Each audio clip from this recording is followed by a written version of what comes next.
بسم الله الرحمن الرحيم. سأل سائل بعذاب واقع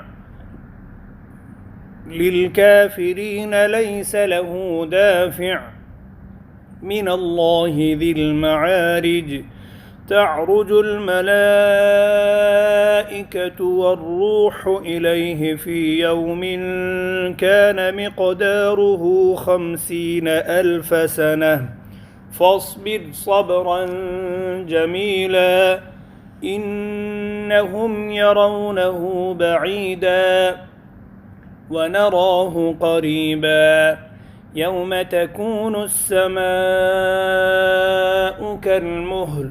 وتكون الجبال كالعهن ولا يسأل حميم حميما يبصرونهم يود المجرم لو يفتدي من عذاب يومئذ ببنيه وصاحبته وأخيه وفصيلته التي تؤويه ومن في الأرض جميعا ثم ينجيه كلا إنها لظى نزاعة للشوى تدعو من أدبر وتولى وجمع فأوعى إن الإنسان خلق هلوعا إذا مسه الشر جزوعا وإذا مسه الخير منوعا إلا المصلين الذين هم على صلاتهم دائمون والذين في أموالهم حق معلوم للسائل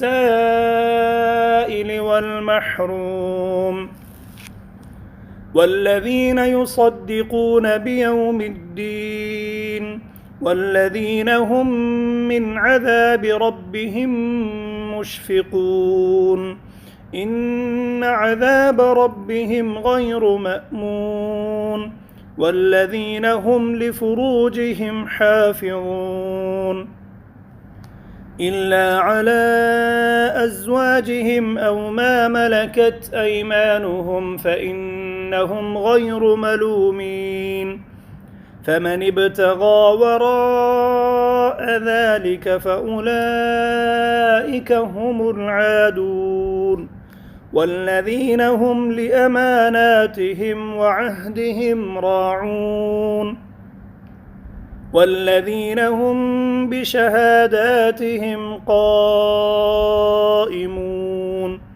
والذين هم على صلاتهم يحافظون أولئك في جنات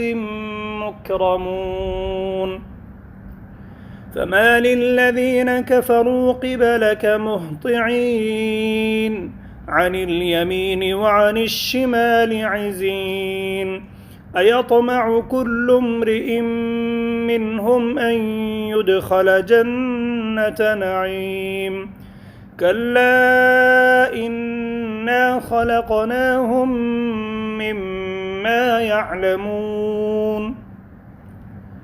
فلا أقسم برب المشارق والمغارب إنا لقادرون على أن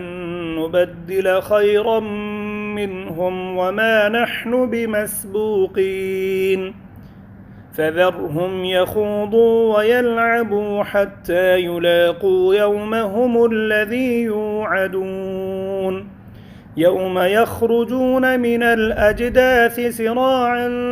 كأنهم إلى نصب يوفضون خاشعة أبصارهم ترهقهم ذلة ذلك اليوم الذي كانوا يوعدون.